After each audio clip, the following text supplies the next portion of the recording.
Good morning everyone. स्वागत है आप सभी का हमारे इस चैनल पे। और आज है 8 है और यहाँ पे हम लोग इम्पोर्टेंट न्यूज़ को कवर करेंगे जो कि आपके मेंस के लिए, आपके प्रीलिम्स एग्जाम के लिए और आपके इंटरव्यू के लिए काफ़ी आपको मदद करता है और डायरेक्ट क्वेश्चन यहाँ से देखने को मिलता है। सबसे पहला क्वेश्चन देख लीजिए यहाँ पे। अभी प्रधानमंत्री जी जो हैं हमारे, उनको इनवाइट किया गया है। क्यों किया गया है? G7 जो समिट हो रहा है ना, यहाँ पे 7 विकसित जो देश है ना, उनका एक समूह है G7। उसमें प्रधानमंत्री जी को इनवाइट किया गया है, जो इस बार का अध्यक्षता कर रहे हैं कनाडा के प्रधानमंत्री। ठीक है, कनाडा के क्या प्रधानमंत्री, क्या नाम है इनका? इनका नाम है मार्क कानी। नाम याद रखिएगा, बहुत इंपॉर्टेंट है। बहुत लोग इसको इग्नोर करेंगे। और आपको देख लीजिएगा, एग्जाम जब दोगे ना, एक तरफ कंट्री और उसके पर्वों का नाम देके मैचिंग कर लेके पूछ लेगा। तो मार्क मानी को आप याद रखेंगे। तो फैक्ट हो गया। इस बार कहाँ हो रहा है? कनाडा में हो रहा है और कनाडा इसका अध्यक्षता संभाल रहा है। आपको बता दें, जब ये ना प्रधानमंत्री जी को कॉल किए और उनको इनवाइट किए कि आप जो है ना आइए हमारे साथ, तो जो आलोचक हैं इनका आलोचना कर रहे हैं कि आपने इंडिया को क्यों बुलाया।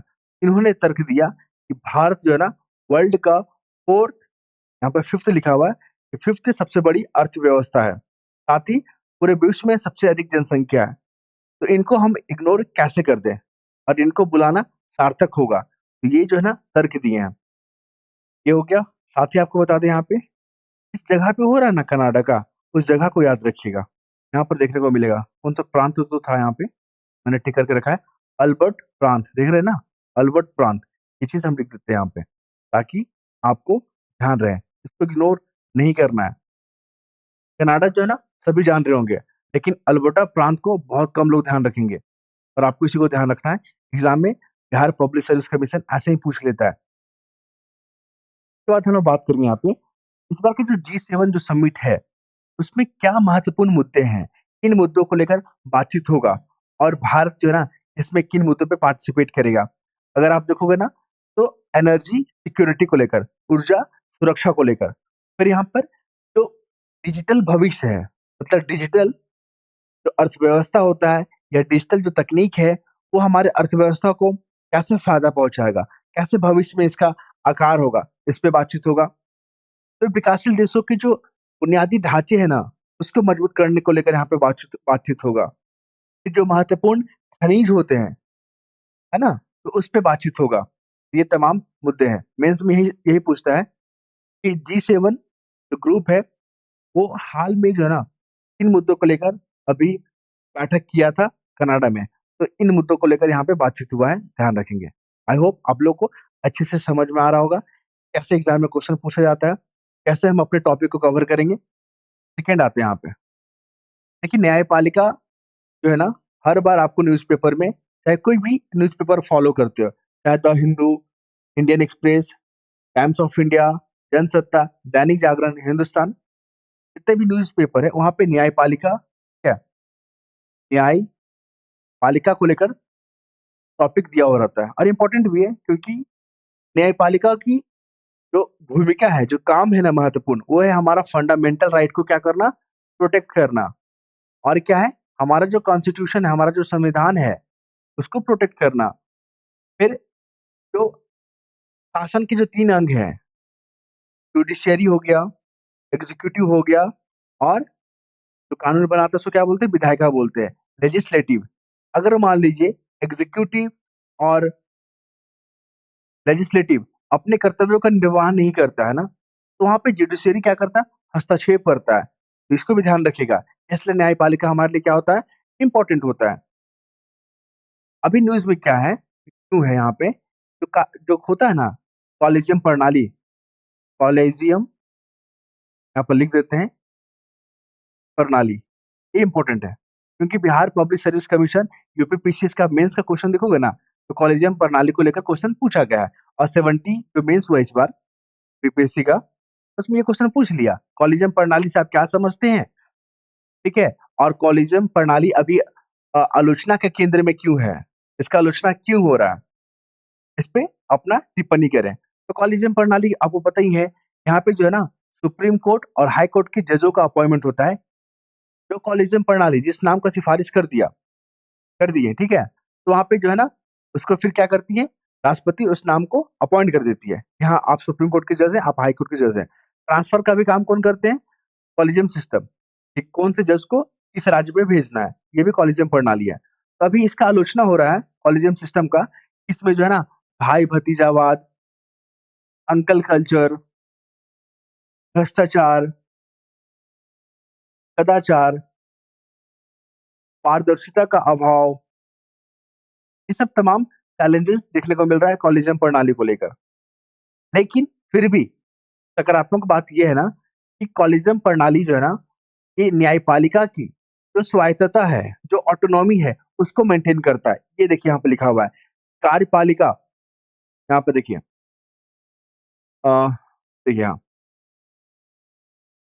न्यायिक जो नियुक्तियों की कॉलेजियम प्रणाली का पुरजोर बचाव करते हुए सुप्रीम कोर्ट के न्यायाधीश जो है ना, सूर्यकांत ने कहा कि अपनी खामियों के बावजूद, मतलब तमाम खामियां हैं कॉलेजियम प्रणाली में, फिर भी न्यायपालिका की जो ऑटोनॉमी है ना, उसको मेंटेन करने में महत्वपूर्ण भूमिका होता है, पारदर्शिता के लिए महत्वपूर्ण भूमिका होता है। ओके, इसका इंपॉर्टेंस समझना होगा आपको। यहाँ से मेंस में क्वेश्चन पूछे गए, आगे भी पूछा जाएगा। आप लोग कमेंट में बताइएगा कि सुप्रीम कोर्ट में जजों की संख्या अगर बढ़ाना है, सुप्रीम कोर्ट में जजों की संख्या बढ़ाना है, ये पावर किसको दिया गया है? राष्ट्रपति जी को या सांसद को? ठीक है, ये कमेंट करना आपको। लेकिन जब हाईकोर्ट में जजों की संख्या बढ़ाना होता है, हाईकोर्ट में, ये पावर किसको दिया गया है? संसद को या राष्ट्रपति को? आप लोग कमेंट में बताएंगे, क्योंकि ये क्वेश्चन बीपीएससी में पूछा गया है। देखिए, अमेरिका से जो है ना, जो भी घटनाएँ घटता है अमेरिका में, बिहार पब्लिक सर्विस कमीशन वहाँ से 2 क्वेश्चन पूछती है पीटी में, ठीक है? प्रीलिम्स एग्ज़ाम में। अभी जो 30 अगस्त को एग्ज़ाम होगा ना, तो देखिएगा अमेरिका से 2-3 क्वेश्चन आपको देखने को मिलेगा। तो वही 2-3 क्वेश्चन को जो है ना ध्यान रखना है, जो कि न्यूज़ में रहता है। देखिए, अभी आपने देखा, ये है एलन मस्क, टेस्ला के ओनर हैं ये, स्पेस एक्स इन्हीं का है।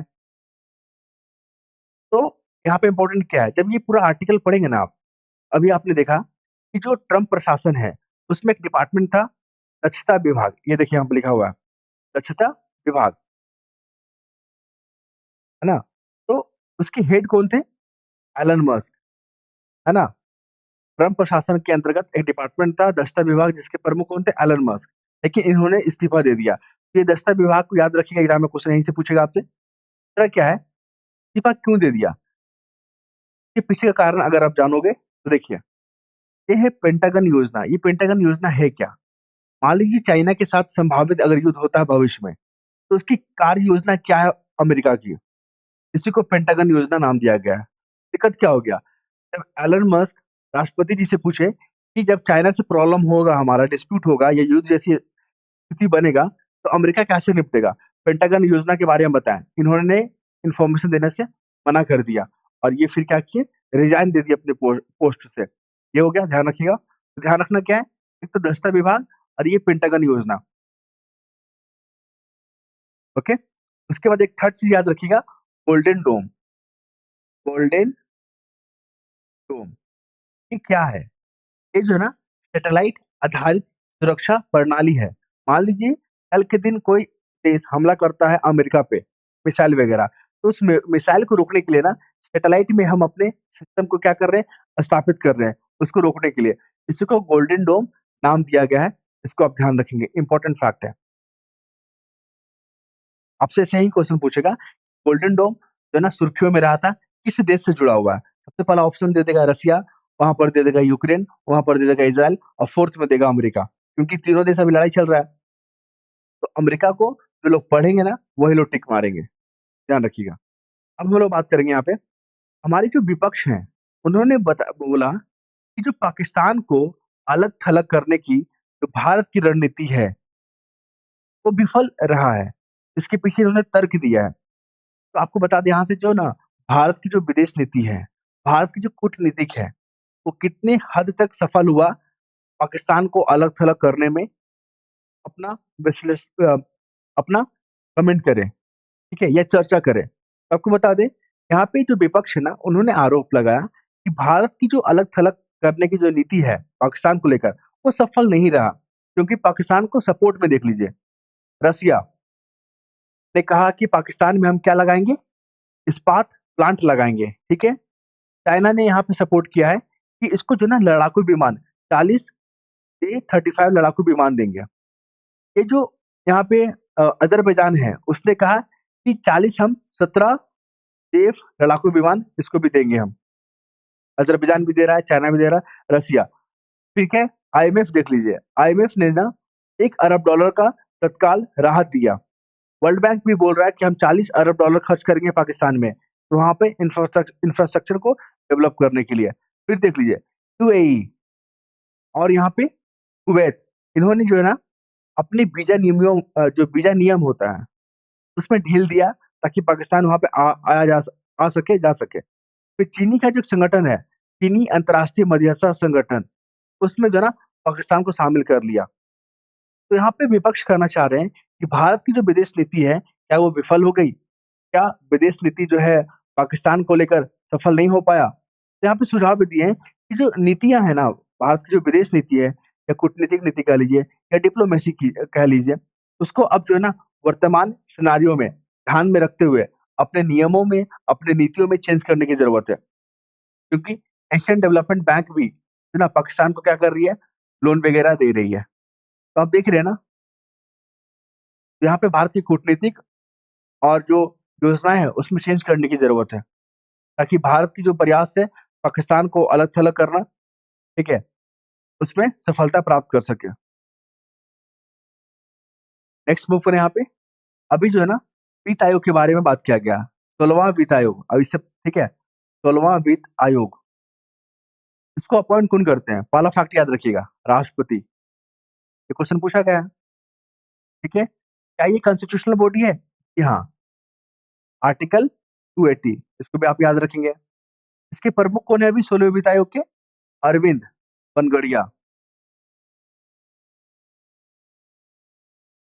गड़िया, ठीक है? उसके बाद देख लीजिए, अभी एक नए सदस्य बनाए गए हैं। उनका नाम क्या है? उनका नाम है शंकर, ठीक है? Deputy governor T Ravi Shankar, याद रखिएगा, टी रवि शंकर। ऐसा क्वेश्चन आपसे पूछ लेगा कि इनमें से कौन जो है ना वित्त आयोग के सदस्य नहीं है? तो टीवी शंकर तो हैं, याद रखेंगे आप। और वित्त आयोग का काम क्या होता है? तो केंद्र के पास जो टैक्स है, जो रेवेन्यू है, वो केंद्र राज्यों के बीच में कैसे बाँटना है? किस प्रोपोर्शनेट में बाँटना है? किस रेशियो में बाँटना है? उसका सुझाव देता है वित्त आयोग। अब यहाँ पे एग्रीकल्चर को लेकर यहाँ पे लिखा हुआ है। आपसे मेंस में क्वेश्चन यहाँ से पूछेगा, बताइए भारत का जो कृषि सेक्टर है, वो बूस्ट कर रहा है। तो बूस्ट कर रहा है तो आपको सबूत देना होगा ना, आपको डाटा डालना होगा ना प्रूफ करने के लिए। साथ ही ये बताना होगा आपको कि अभी हाल ही में जो रिफॉर्म किए गए हैं, जो योजनाओं को लागू किया गया है कृषि से जुड़ा हुआ है, उसके सकारात्मक परिणामों के बारे में चर्चा करें। तो आपको कृषि से जुड़ा हुआ जो पॉजिटिव आंकड़े हैं, उसके बारे में बात करना है। एग्रीकल्चर में रिफॉर्म करने के लिए सरकार ने कौन-कौन से पहल या नीतियाँ लागू किया है, उसके बारे में चर्चा करें। कृषि सेक्टर में क्या-क्या चैलेंजेस हैं, उसके बारे में चर्चा करें। और किसानों का जो इनकम है, जो आय है, उसको दुगने करने के लिए सरकार ने कौन से कदम उठाए हैं? इस सारे डायमेंशन को ध्यान रखिएगा, मेंस में यहीं से क्वेश्चन फ्रेम करेगा। आइए हम एक-एक करके देखते हैं। अभी भारत की जो स्थिति है ना एग्रीकल्चर को लेकर, वो खाद्य सुरक्षा को लेकर तो है ही, राष्ट्रीय स्तर पे भी, अंतर्राष्ट्रीय स्तर पे भी। लेकिन वैश्विक स्तर पे कृषि के क्षेत्र में भारत को एक वैश्विक नेतृत्व प्रदान करने का मौका दिया है। यहाँ पर देख लीजिए, किसानों की जो खाद्य सुरक्षा से लेकर वैश्विक खाद्य नेतृत्व तक देश में जो है ना महत्वपूर्ण भूमिका रहता है। तो किसानों की भूमिका याद रखिएगा। भारत जो एग्रीकल्चर को लेकर एक जो ग्लोबल नेतृत्व प्रदान किया है या भारत संभाल रहा है उसको, उसमें किसानों की महत्वपूर्ण भूमिका होती है, ठीक है?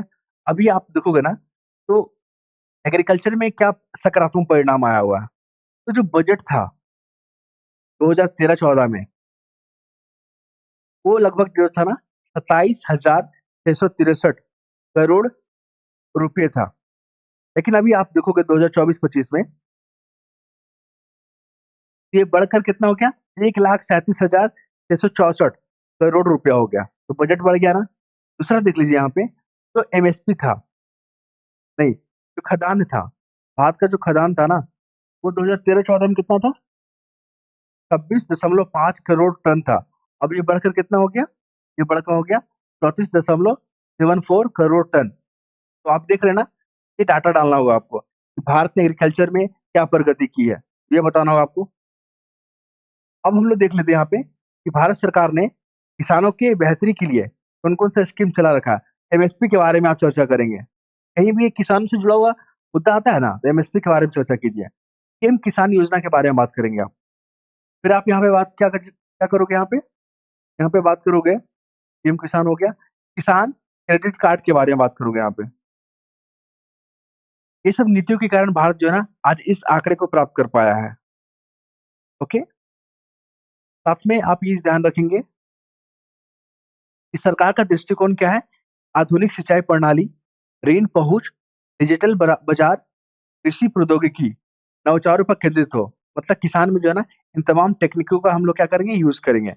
और हमारा जो कृषि से जुड़ा हुआ जो क्षेत्र है, जैसे डेयरी हो गया, पशुपालन हो गया, इस पे भी ज़्यादा फोकस करेंगे हम लोग। ध्यान रखेंगे आप, ठीक है?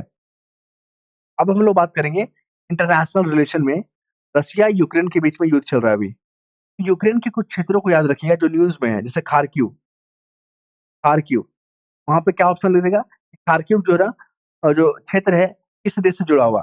पहला ऑप्शन पता है क्या लिख देगा? रसिया। जबकि ये किसका है? यूक्रेन का, ठीक है? क्योंकि इस क्षेत्र पर रशिया ने ड्रोन के माध्यम से, मिसाइल के माध्यम से हमला कर रहा है, ओके? और इस तरह से ये इम्पोर्टेंट हो जाता है। दूसरा देख लीजिए, यूक्रेन के कुछ और क्षेत्र हैं, जैसे कि तेरनोपिल, ये भी जगह याद रखेंगे। उसके बाद आप याद रखेंगे दोनेस्क, ये सब एग्ज़ाम में क्वेश्चन पूछा जाएगा, और ओडेसा। ये सब यूक्रेन का क्षेत्र है जहाँ पे रशिया ने हमला किया, क्योंकि यूपीसीएस में ऐसे ही क्वेश्चन पूछता है। सिर्फ कंट्री का नाम दे देगा, दूसरा तरफ उसके क्षेत्र का नाम दे देगा, मैचिंग करने के लिए पूछ लेता है। तो कम से कम यूक्रेन का याद रखिएगा, खार्किव, ओडेसा, डोनेस्क और टेर्नोपिल। अगर ये यूक्रेन का आपको याद है ना, तो बाकी आप एलिमिनेशन टेक्निक से क्वेश्चन को सॉल्व कर पाएँगे। ये हमारे प्रधानमंत्री, इन्होंने कहा कि आपदा को लेकर, ठीक है? आपदा प्रबंधन को लेकर जो नीतियाँ हैं, जो योजनाएँ हैं, उस पे काम करने की ज़रूरत है। इन्होंने ऐसा क्यों कहा? क्योंकि अभी देखा कि आपने आपदा से ना हमारी जो जान-माल का बहुत नुकसान होता है, विस्थापन की समस्या, भूखमरी का, ठीक है? इंफ्रास्ट्रक्चर हमारा नुकसान हो जाता है। तो भारत की जो है ना, ये प्राथमिकता में शामिल है, आपदा प्रबंधन। तो इसके लिए क्या करना होगा हमें? इसके लिए हमें क्या करना होगा कि जो ढाँचा है, इंफ्रास्ट्रक्चर है, उसको लचीला बनाना होगा। तो क्या करना होगा? सक्रिय आपदा प्रबंधन, सक्रिय। मतलब टाइम टू टाइम हमको अभ्यास करते रहना होगा, आपदा के बारे में रिसर्च करते करते रहना होगा, कौन-सा टेक्निक अपनाना होगा, इसी को सक्रिय आपदा प्रबंधन कहना है, ठीक है? किसी देश में आप आपदा आता है, तो वहाँ पे जो है आप तुरंत सहायता प्रदान करना, ये सब क्या हो गया? सक्रिय सक्रिय आपदा प्रबंधन। जब आपसे सुझाव माँगा जाएगा ना क्वेश्चन में कि आपदा प्रबंधन से आप क्या समझते हैं? भारत या विश्व इससे कैसे जूझ रहा है?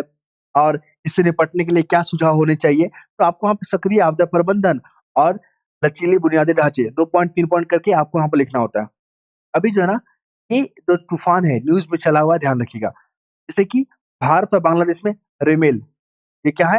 रेमेल, रेमल, है ना? ये तूफान है, भारत और बांग्लादेश में जो आया था। उसके बाद कैरिबियन सागर में था ना बेरिल, कैरिबियन सागर में। उसके बाद हम लोग देखेंगे दक्षिण पूर्व एशिया, यागी, ठीक है? उसके बाद संयुक्त राज्य अमेरिका में हेलेन, उसके बाद अफ्रीका के कुछ हिस्सों में फिडो। ये आपसे ऐसे पूछ लेगा कि रेमल, बेरिल, यागी, हेलेन, फिडो शब्द खबरों में रहा था, किस क्षेत्र से जुड़ा हुआ? वहाँ पे लिख देगा एआई, आर्टिफिशियल इंटेलिजेंस, फिर वहाँ पे लिख देगा क्लाइमेट चेंज, वहाँ पर लिख देगा सुपर कंप्यूटर, फिर वहाँ पे लास्ट में क्या लिख देगा? वहाँ पे लिखेगा आपका तूफ़ान, तूफ़ान का नाम। तो ध्यान रखिएगा। तो आप लोग को कैसे समझ में आएगा ये सब चीज़? बार-बार पढ़ने से, चीज़ों को देखने से, ठीक है? चलिए,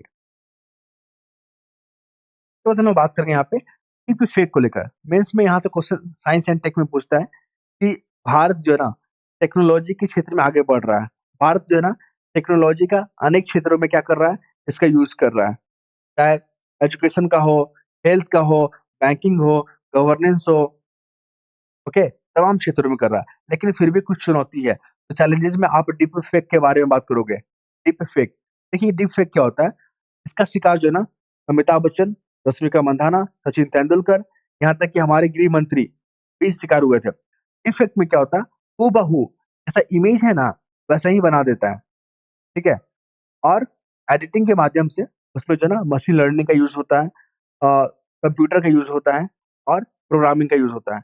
उसके माध्यम से हम लोग हूबहू ना आपका इमेज है, हम आपका ही इमेज को क्या कर लिए, क्रिएट कर दिए और ऐसा हम लोग बना दिए उस वीडियो को कि लग रहा है कि आपने ही उसको बोला है, आप ही का वो विचार है। अभी ओवैसी है ना, क्या नाम है इनका? ओवैसी, ये देखिए असदुद्दीन ओवैसी, इसका जो है ना इन्होंने चिंता व्यक्त किया है कि इनके नाम से एक वीडियो बना दिया गया है और उसमें जो है ना गलत-गलत इन्वेस्टमेंट को लेकर यहाँ पे जो है इनको सलाह देते हुए दिखाया गया है। तो इन्होंने आपत्ति जताया है डीपफेक को लेकर, ध्यान रखिएगा। हाँ, तो हम लोग चैलेंजेस के बात के बाद बारे में बात कर रहे थे कि टेक्नोलॉजी में क्या-क्या चैलेंजेस हैं। तो डीपफेक आपका चैलेंजेस है, digital arrest, cyber fraud, cyber धोखाधड़ी, ओके? ये तमाम चीज़ देखने को मिलता है, प्राइवेसी, है ना? चलिए, ट्रोलिंग, यहाँ पे जो ये आर्टिकल है ना, इनका संडे को आता है आर्टिकल और यहाँ पे बात किया गया है प्रशासनिक प्रशासनिक जो क्षेत्र होता है, जो कि इम्पोर्टेंट होता है, ठीक है? उसको यहाँ पे इंडिकेट किया गया है। तमाम बदलाव देखने को मिल रहा है। अभी अगले जो 1 दशक में तमाम बदलाव हर क्षेत्रों में देखने को मिल रहा है, लेकिन एक ऐसा क्षेत्र है जहाँ पे बदलाव के नाम पे शून्य है, वो है प्रशासनिक क्षेत्र। इन्होंने ऐसा क्यों कहा? इन्होंने ऐसा इसलिए कहा कि अभी आपने देखा कि यहाँ पे बैंगलोर में जो घटना हुआ, जो आरसीबी की थी वहाँ पे और उस टीम के जश्न में लोग जो शामिल हुए हैं, लाखों लोग और वहाँ पे 11 लोगों का मृत्यु हो गया, ठीक है? जब उन्होंने सवाल किया वहाँ की सरकार से, वहाँ के मुख्यमंत्री से कि इसके लिए ज़िम्मेदार कौन है? तो उन्होंने क्या कहा पता है? उन्होंने कहा कि हमने थोड़ी ना इसको ऑर्गेनाइज़ करवाया। लेकिन फिर यहाँ पे बताया गया कि जो वहाँ पे ऑर्गेनाइज़ेशन हुआ, उसके लिए परमिशन तो सरकार ने ही ना दिया, ठीक है? वाला ये। तो क्या हो गया कि बिहार के एक मुज़फ्फरपुर में जो घटना हुआ था, जो महिला थी, के साथ जो है ना दुष्कर्म हुए थे और उनको इलाज मिलने में काफ़ी देर हो गया, फिर उनकी जान चली गया। को लेकर यहाँ पे बात किया गया अस्पताल प्रशासन या जिला प्रशासन के बारे में। वो महिला जो है एम्बुलेंस में घंटों तक इंतज़ार करती रही, उसको बेड मुहैया नहीं कराया गया। वो पटना मेडिकल कॉलेज की बात है वहाँ पे। 2 चीज़ यहाँ पे हो गया। यहाँ पे बात किया गया है, मुज़फ्फरपुर में भी 2019 में जो 150 बच्चों की मृत्यु हुआ था, इंसेफेलाइटिस के कारण, यहाँ पे लिखा हुआ है इंसेफेलाइटिस के कारण। तो वहाँ पे जो स्वास्थ्य मंत्री थे, उन्होंने कहा कि दोबारा ऐसा नहीं होगा, लेकिन फिर भी ऐसा घटना हुआ। तो इन्होंने कहा ना आप तमाम वादे कर लें, आप तमाम बंदरगाह बना लें, आप तमाम हवाई अड्डे बना लें, तमाम बस अड्डे को अ, इनोवेटिव कह लीजिए, हाईटेक कह लीजिए या विकसित कह लीजिए। लेकिन अगर आप आम जनता को एजुकेशन, हेल्थ, फैसिलिटी प्रदान नहीं कर पा रहे हैं ना, तो आपका ये जो विकास है ना, आपकी जो अत्याधुनिक जो बंदरगाह और हवाई अड्डे और जहाज जो है ना, सब धरे के धरे रह जाएँगे। एक चीज़ आपको पढ़ना चाहिए यहाँ पे, ठीक है? इम्पोर्टेंट फैक्ट है, यहाँ पर आपको भारत की जो एक्चुअली जो समस्या है ना और समस्या का समाधान कैसे निकालें, उसके बारे में आपकी समझ विकसित होगा। दूसरा क्या यहाँ पे इस आर्टिकल में मोनिका शर्मा जी का है यहाँ पे, ये सोशल वर्कर है, इनका भी आर्टिकल जो है ना अ, रेगुलर आते रहता है। यहाँ पे जो बात किया गया है घरेलू हिंसा को लेकर, डोमेस्टिक वायलेंस को लेकर, यहाँ पे बात किया गया है कि महिलाएँ क्योंकि उनका घर, उनका आंगन सबसे सुरक्षित स्थान होना चाहिए, लेकिन ऐसा नहीं है। क्योंकि नेशनल वीमेन कमीशन का रिपोर्ट आया हुआ ना, उसमें लगभग 24% जो महिलाएँ हैं, शिकायत की है, वो डोमेस्टिक वायलेंस को लेकर की है। ये जो डोमेस्टिक वायलेंस है ना, सिर्फ़ गाँव में या कस्बों में नहीं, बल्कि महानगरों में भी जो है ना सबसे अधिक दर्ज किए गए हैं। ये महिलाएँ जो हाउसवाइफ़ होती है, वो इस प्रॉब्लम से नहीं जूझ रही है, बल्कि जो कामगार होते हैं, जो कि आत्मनिर्भर होती है, ठीक है? वो भी इस समस्या से जूझ रहे हैं, ओके? तो इसके पीछे जो कारण है, जो हम लोग नीतियाँ बनाते हैं, जो हमारा अधिनियम है, उसके जो महत्वपूर्ण जो क्या प्रावधान होते हैं ना, उसको लेकर जागरूकता फैलाने की ज़रूरत है। इस अधिनियम में जो महिलाओं को फ्री एड प्रदान किया गया ना, उसके बारे में जागरूकता फैलाने की ज़रूरत है। बहुत सारे जो अपराध होते हैं ना, वो दर्ज किए ही नहीं जाते हैं। क्यों? क्योंकि उसमें फैमिली प्रेशर होता है, सोशल प्रेशर होता है और महिलाएँ चुप रह जाती है। इससे क्या होते हैं, जो बार-बार घरेलू हिंसा करते हैं ना, उनका मनोबल बढ़ जाता है। ये तमाम चीज़ इस आर्टिकल में देखने को मिलेगा, ठीक है? इसी पेपर में महिला को लेकर क्वेश्चन पूछे जाते हैं और यहाँ पे ये देखिए सुप्रीम कोर्ट ने भी इस चीज़ को गंभीरता से लिया है कि महिलाओं को लेकर जो भी नीतियाँ बनती है, योजनाएँ बनती है ना, उसको अच्छे से जागरूकता करवाइए, ठीक है? एक-एक महिलाओं को इसके बारे में बताइए। साथ ही जो समन्वय जो नीतियों को लागू करने के लिए जो समन्वय होना चाहिए, ज़मीनी स्तर पे उतारने के लिए, उस पे फ़ोकस करना चाहिए। सुप्रीम कोर्ट ने यहाँ पे तो स्पष्ट शब्दों में कहा है, ठीक है? और यहाँ पे कुछ ख़ास बातें नहीं। उसके बाद हम लोग बात करेंगे यहाँ पे अफ्रीका का जो है ना ये फिजिकल मैप है जो बार-बार एग्ज़ाम में क्वेश्चन देखने को मिलता है, अफ्रीका कॉन्टिनेंट से। हॉर्न ऑफ अफ्रीका देखिए यहाँ पे 4 कंट्री शामिल होता है यहाँ पे ध्यान रखिएगा, इसको हॉर्न ऑफ अफ्रीका कहा गया है। रेड सी का लोकेशन याद रखिएगा, पर्शियन गल्फ का लोकेशन याद रखिएगा। तो हो गया, ग्रेट रिफ्ट वैली कहाँ पाया जाता है? अफ्रीका में है। ग्रेट रिफ्ट वैली यहाँ पर देखने को मिल रहा है आपको। फिर मोजाम्बिक चैनल को भी याद रखिए, ये मेडागास्कर है, ये अफ्रीका के बीच में है। फिर कोप ऑफ गुड होप ठीक है? इसको भी आप याद रखेंगे, दक्षिण अफ्रीका में है। न्यूज़ में क्यों आ गया? क्योंकि जो प्रोजेक्ट चीता है ना, हम लोग दक्षिण अफ्रीका और नाम्बिया से मँगा रहे हैं। कालाहारी डेजर्ट्स को भी याद रखेंगे, अफ्रीका में है। फिर सेहल जो क्षेत्र है ना, ये अफ्रीका का उत्तरी क्षेत्र है, इसको भी आप याद रखेंगे। सहारा डेजर्ट याद रखेंगे यहाँ पे, सबसे बड़ा डेजर्ट जो है ना, सहारा ही है। एटलस माउंटेन माउंटेन याद रखेंगे, ये कहाँ पे है? अफ्रीका में है। वहाँ पे ऑप्शन में क्या दे देगा? यूरोपीय यूनियन दे देगा। तो बार-बार देखिएगा इस चीज़ को तो याद हो जाता है। अभी यूक्रेन हम लोग देखे ना, खार्किव देखे हम लोग, फिर यहाँ पे क्या देखे डोनेस्क देखे यहाँ पे। ये सब क्षेत्र जो है ना यूक्रेन का है। किन-किन देश के साथ सीमा साझा करता है? बेलारूस, पोलैंड, स्लोवाकिया, हंगरी, ठीक है? हंगरी, रोमानिया और और मोल्डोवा। देखिए हंगरी जो है ना, ये लैंड लॉक कंट्री है। मतलब ये इसका जो सीमा जो है ना, कभी भी समुद्र से नहीं मिलता है। तो हंगरी को लेकर भी बीपीएससी ने क्वेश्चन पूछा हुआ है। तो कौन-सा देश जो है ना लैंड लॉक है? तो यहाँ पे ये हो जाएगा, ध्यान रखेंगे आप।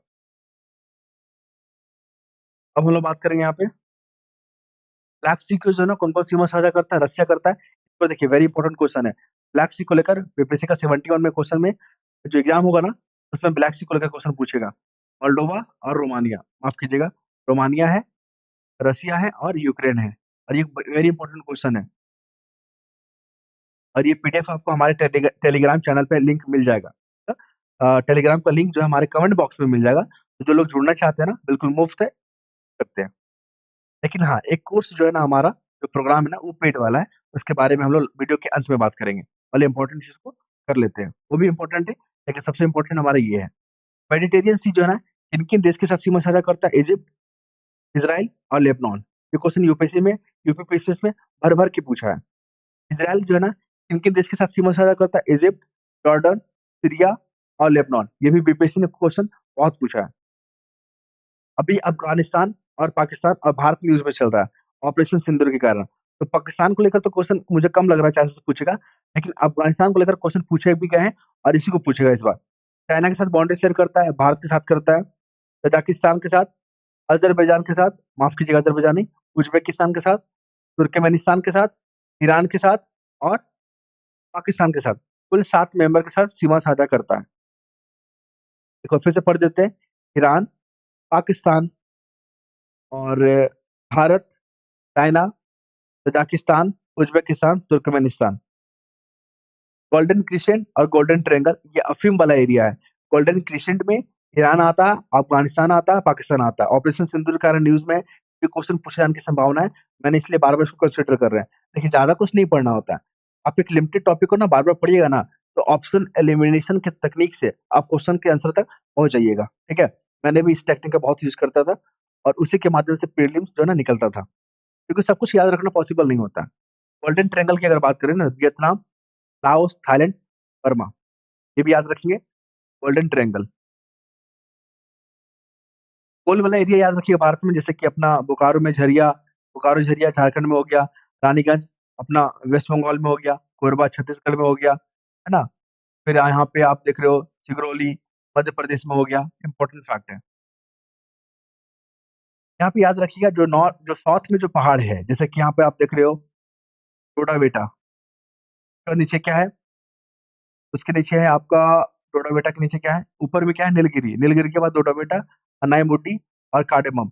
नॉर्थ से साउथ अरेंज करने के लिए पूछता है, तो बार-बार देख के रखिएगा इसको, इम्पोर्टेंट फैक्ट है। गोदावरी, भीमा, कृष्णा, गंडरा, ये सब नॉर्थ से साउथ पूछता है अरेंज करने के लिए। गोदावरी के नीचे भीमा, उसके बाद कृष्णा, उसके बाद तुंगभद्रा। ये पोर्ट वाला एरिया है। वेस्टर्न पोर्ट को पूछता है, Kandla port, Mumbai port, Maharashtra port, Mormugao और न्यू मैंगलोर।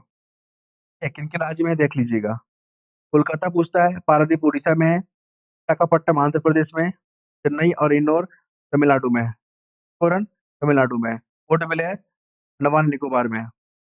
ये काराकोरम, लद्दाख, जास्कर, पीर पंजाल, नॉर्थ से साउथ पूछता है यहाँ पे, पूछा भी गया है। फिर यहाँ पे मिहिर हिल्स, काफला, गारो, खासी, जयंतिया ध्यान रखेंगे आप।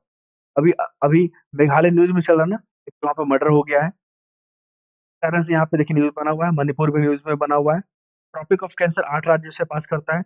अपना झारखंड देखिए बिहार से नहीं पास करता, याद रखिए बिहार से पास नहीं करता है।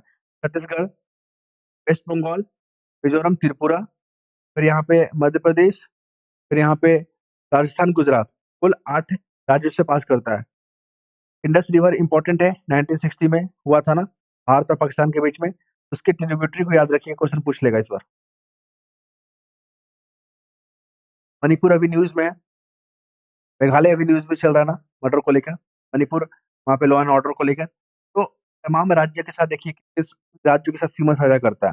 मेघालय करता है असम के साथ, फिर करता है, बस मेघालय जो है ना असम के साथ ही कर रहा है, और कर रहा है किसी के साथ नहीं कर रहा है। याद रखिए असम के साथ कर रहा है। मणिपुर मिज़ोरम के साथ, नागालैंड के साथ, असम के साथ, और असम जो है ना सबके साथ कर रहा है। ये फैक्ट भी याद रखेंगे। अब अंत में हम लोग थोड़ा देख लेते हैं इस प्रोग्राम के बारे में। ये पेड वाला प्रोग्राम है, याद रखेंगे आप। ठीक है? जो लोग भी जुड़ना चाहते हैं, आप लोग यहाँ पे पेमेंट कीजिएगा। उसका स्क्रीनशॉट हमारे टेलीग्राम पे या फ़ोन के माध्यम से हमें इन्फॉर्म कीजिएगा, ठीक है? तो उसके बाद आपको क्या कर लिया जाएगा, ग्रुप में ऐड कर लिया जाएगा। इसमें जो है ना mains Bihar public service commission का जो दिसंबर में होगा 71 वाला ना, उसको ध्यान में रखते हुए इस प्रोग्राम को स्टार्ट किया गया है। इसमें ना आपको जो नोट्स मिलेगा ना, टू द पॉइंट होगा। उसमें PYQ, most important question and current affair जो हम लोग न्यूज़पेपर में डिस्कस करते हैं, वो सारे टॉपिक को यहाँ पे कवर किया जाएगा। साथ ही आपको polity, history, economics, geography, science tech, international, national जो रिलेशन है, साथ में बिहार स्पेशल, तमाम टॉपिक कवर किए जाएँगे, ठीक है? आप एग्ज़ाम से पहले लगभग 150 क्वेश्चन का प्रैक्टिस कर लेंगे, तो आपके अंदर वो कॉन्फिडेंस आ जाएगा मेंस आंसर लिखने का, ओके? तो जो लोग भी इंटरेस्टेड हैं, आप लोग को यहाँ पर देख सकते हैं बहुत ही नॉमिनल फी रखा गया है। और ये जो फी है ना बहुत ही फ्रेंडली है, मतलब पॉकेट फ्रेंडली है। जो भी स्टूडेंट जुड़ना चाहते हैं, ये कोई बड़ा रकम नहीं है। आप लोग यहाँ पे रिस्क ले सकते हैं यहाँ पे, ठीक है? और आपको विश्वास दिलाते हैं, ये जो आपका जो सब्सक्राइबर है ना 499 वाला, ये आपको बहुत बेनिफिट देगा, अगर आप मेंस देते हैं तो, ठीक है? तो नेक्स्ट वीडियो में मिलते हैं हम लोग। धन्यवाद।